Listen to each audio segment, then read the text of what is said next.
How y'all doing? My name is Jerry with an E. What I want to do today is we're going to go over some of the operations of the internal combustion engine right here. We're also going to go over some of the terms, and then we're going to cover some of the misconceptions, the misadventures, and the general lies that are being told about the internal combustion engine right here.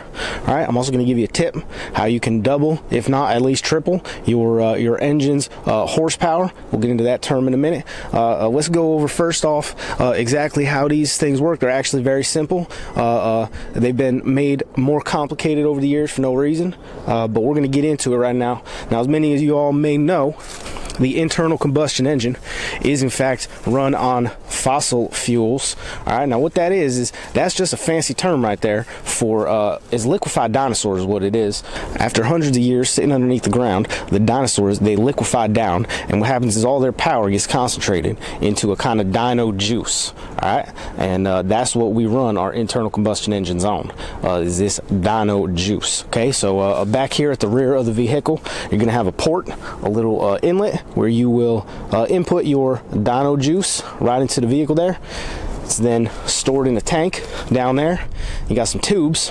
You're gonna suck it on up towards the engine area here. All right, this is your engine area, generally, engine right there. And once it gets into here, it's going to go to a pump. You can see my pump's right here. This pump is going to pressurize up your fuel to inject it into the engine. You got some squeeze tubes in there, your cylinders. And what they need is you need to get as much Dino Juice as you can up into these cylinders here to get as much of that dinosaur power harnessed for your vehicle to make as much power as possible. Now, once you got all your Dino Juice in there, you need some wind. You're gonna have to get some air in there. That's where this comes in right here. This is the wind sucking box. There's actually a fan in here that's gonna blow air, wind directly into your cylinders here to magnify the power that you got of your Dino Juice in there. So now you're inside your cylinders there, your squeeze tubes there.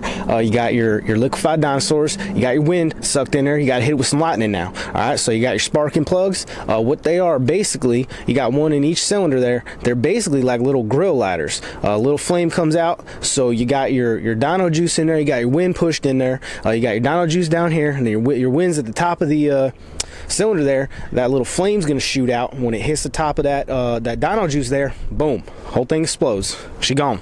All right, and that's how you're gonna create your power. You're really harnessing the power of the dyno at that point. Now, here's the interesting thing. They call them horsepowers. They measure these things in horsepowers, but it's actually dyno powers if you really think about it, because you're harnessing dinosaurs. That's why the thing they use to measure it, they call it a dyno. See, it all makes sense.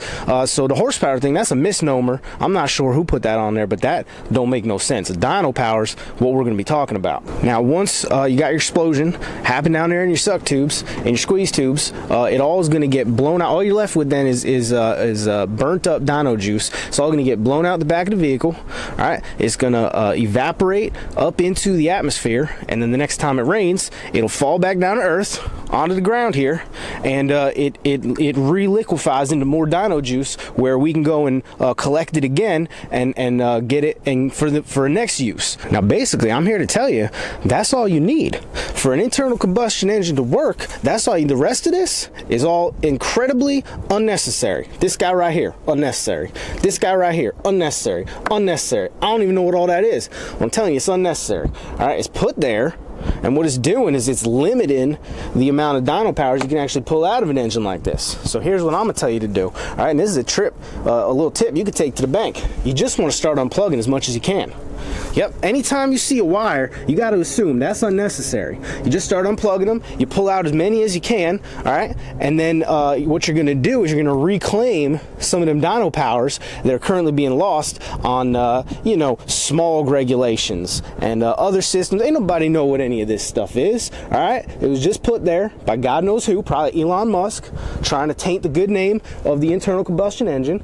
And really, it's just robbing you of the dyno powers you paid for. You paid for them powers, you got to unleash them. So you disconnect all the little connections all over the place. Some down there, probably just cut them out, take some garden shears, and then your engine is going to run at least 2 to 3 or 4 times better than it was previously. Now, doing this to your motor is going to result in a little bit of what they like to call the check engine light.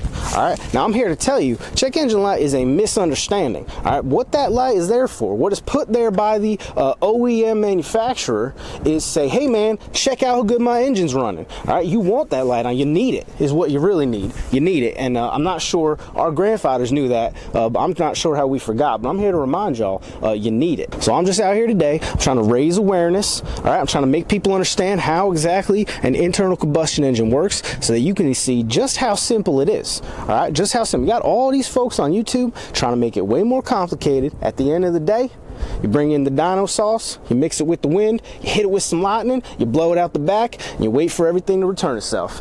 Get them good spinny boys rolling, and that's all there is to it. That's all there is to it. Well, I sure hope that I was able to educate you a little bit today. Here's what I'm gonna say. Y'all go outside right now, you just watched the video, go and cut as many of these things as you could find, just chop them right off, and then you take her for around the block, you come back, leave me a comment down there, let me know how good she goes. Yep, I'll bet you 2 to 7 times better than when the day you bought her, for sure. All right, thanks y'all. Take care.